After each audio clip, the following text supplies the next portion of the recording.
எங்களுடைய அப்பா தேனிசை செல்லப்பா அவர்கள், நாங்கள்லாம்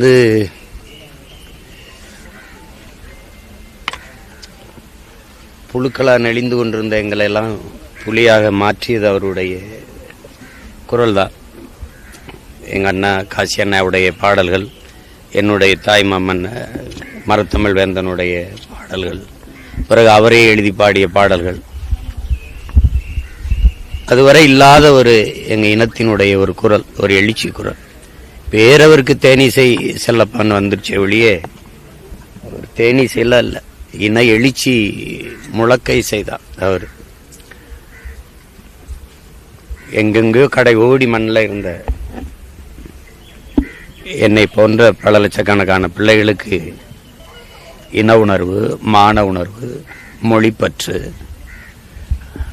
வரலாற்று பெருமை, இதையெல்லாம் கொண்டு வந்து சேர்த்தது அவருடைய குரல் தான். தமிழை பாடியிருக்கு, அதுக்கப்புறம் என் தலைவனை பாடியிருக்கு அவருடைய குரல். அதுக்கப்புறம் எதையும் செய்யல. பிறகு மகன் என்னையே என் கட்சியை பாடியிருக்கு.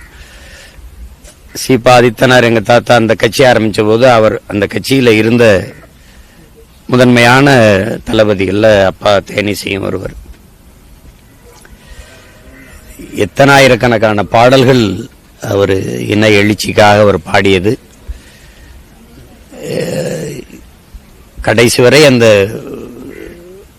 இன உணர்வு, மான உணர்வு, விடுதலை பற்றிலிருந்து ஒரு துளியும் விலகாத ஒரு போராளி, அப்படிதான் சொல்லணும், போராளி. எங்க தலைவர் அவர்களால் பேரன்பு கொண்டு நேசிக்கப்பட்ட ஒரு பெரிய தமிழர், ரொம்ப நேசிச்ச ஒரு மகன். அப்போ இயக்கம் தொடங்கப்பட்ட காலங்களில் அந்த நிதி திரட்டுறதுக்கு பல நாடுகளில் போய் அப்பா பாடி பொருள் ஈட்டி கொடுத்தது இருக்குது, அது வரலாறு. அப்போ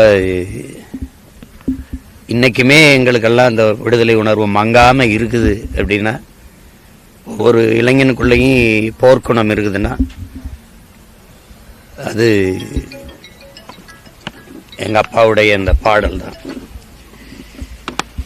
ஒவ்வொரு பாடலும் இன்னும் செவிகளில் ஒழிச்சுக்கிட்டு இருக்காது. அது அந்த அளவு இன்னைக்கு எங்க அப்பா இல்லை அப்படின்னு நினைக்கும் போது வருத்தமாக தான் இருக்கு, ரொம்ப வருத்தமாக இருக்கு. இப்படி ஒரு இனிமேல் இந்த இனத்துக்கு இப்படி ஒரு மகன், இப்படி ஒரு இவ்வளவு பற்று, இந்த மொழி மீது, இனத்தின் மீது பற்று கொண்ட ஒரு பெருங்கலைஞன் இனி தோன்றி வருவானா? தன்னலமற்று நின்று இப்படிலாம் ஒருத்தர் இருக்க முடியுமா? எந்த சமரசமும் செஞ்சுக்கல. அவர் நினைச்சிருந்தா வெற்றி பெற்றிருக்கிற கட்சிகளில் தலைவர்களை பாடி சம்பாரிச்சு போயிருந்திருக்கலாம். அடக்குமுறை, ஒடுக்குமுறை இருந்தது, தடை செய்யப்பட்ட இயக்கம், எவ்வளோ வழக்குகள், இதையெல்லாம் தாண்டி கொண்ட கொள்கையில் துளியும் மாறாத ஒரு போர் வீரனாகவே எங்கள் அப்பா இருந்துட்டாரு. இந்த இழப்பை எதிர்பார்க்கல, உடம்புல சரியில்லை, முடியாமல் இருந்தார் அப்படின்னு. திடீர்னு உங்களுக்கு தெரியும், ஏற்கனவே ஒரு தடவை எங்கள் அப்பா இறந்துட்டாருன்னு செய்தியை கிளப்பிட்டாங்க. அது எனக்கு தான் வந்தது. அப்போ நான் என் வீட்டில், என் மருமைங்க, என் தம்பிக்கிட்டலாம் கேட்டு சரி பார்த்துக்கிட்டேன்.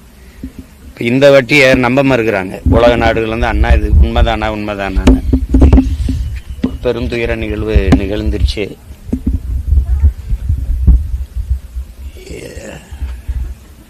எங்க போராட்டம் வென்றிருந்தா எங்க அப்பா இருந்திருக்க வேண்டிய இடமும் உயரமும் வேற. பிள்ளைகள் நாங்களும் இன்னைக்கு போராடிட்டு தான் இருக்கோம். ஆனால் அவருடைய மூச்சு காற்று, அவர் குரல் இன்னும் எங்க காதுகளில் ஒழிச்சுக்கிட்டு தான் இருக்குது. அது இன்னும் எத்தனை 100 ஆண்டுகள் ஆனாலும் எங்க தலைமுறையை உசிப்பிக்கொண்டே இருக்கும் எங்க அப்பாவுடைய பாடல். அந்த பாடல்கள் இருக்கிற வரை எங்க அப்பா தமிழ் சமூகத்தோடு இணைந்து ரத்தமும் சதையுமா உணர்வோடு வாழ்ந்து கொண்டுதான் இருப்பாங்க. அதுல எந்த மாற்றம் இல்லை. இந்த மதிப்புமிக்க எங்க தந்தைக்கு நாங்க எங்களுடைய புகழ் வணக்கத்தை செலுத்துறோம்.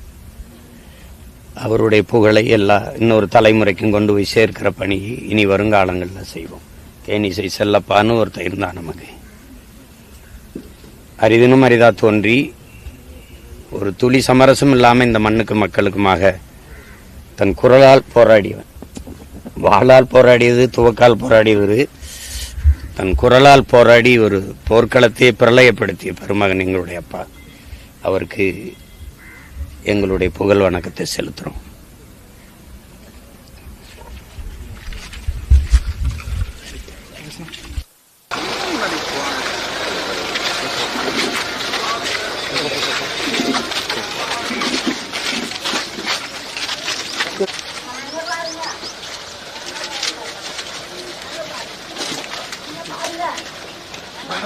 கூடி வா.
செய்தி போட்டு 3 முறை அப்புறமா நான் செய்தி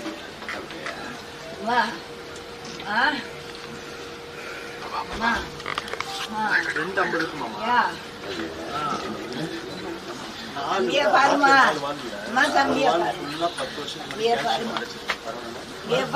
பத்து ஆண்டுகளுக்கு மாத்திரையிலே அறுவை சிகிச்சை பண்ண முடியாது.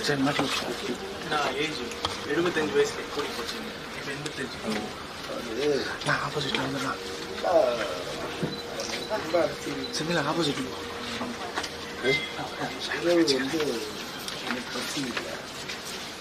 ஒரு நிமிஷம் ஐயா வேண்டான்னு சொன்னாங்கன்னா ஐயா வற்புறுத்தாரு. அம்மா கொடுத்து வீட்டுருந்தாரு. என்ன வற்புறுத்துறேன் அந்த அண்ணா விட்டுருந்தாங்க. எது சாப்பிட்டாலும் வாந்தி வரும். குழந்தைய பாக்குறாப்புல பாத்துக்கிட்டு இருந்தாங்க. குழந்தைய பாக்குறாப்புல பாத்துக்கிட்டு இருந்தாங்க. குழந்தைய பாக்குறாப்புல அப்படியே சார் குழந்தைய பாக்குறாப்புல லிஸ்டும் போனார்.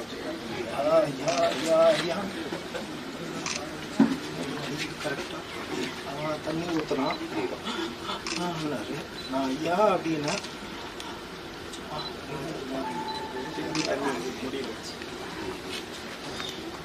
அனந்தபுரம் போய் இட்லி வாங்கிட்டு வந்து கொடுக்குறேன். நீங்க சாப்பிட்டே ஆகணும்ன்றானே. சாப்பிட்டே ஆகணும்.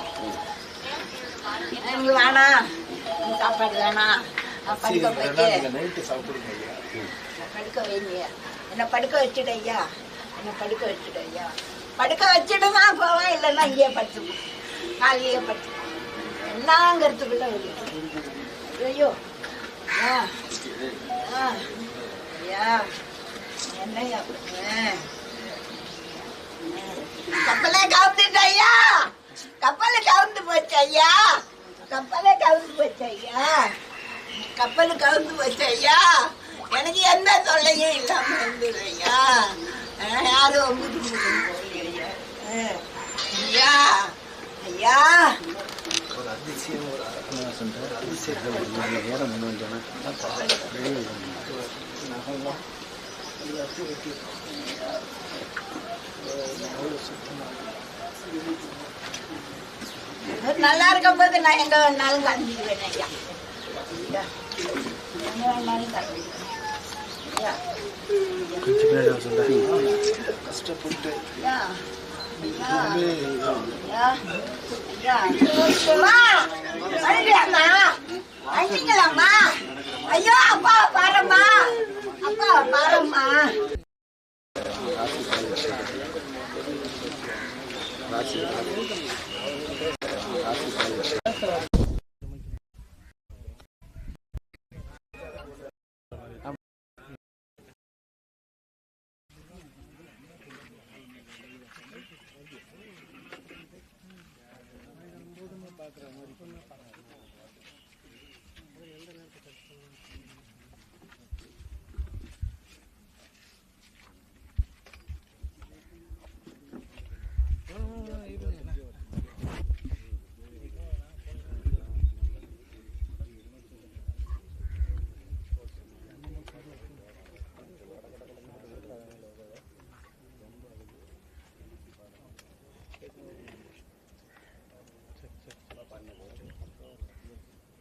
ஓகேவா?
கூப்பிடணுமா சவா?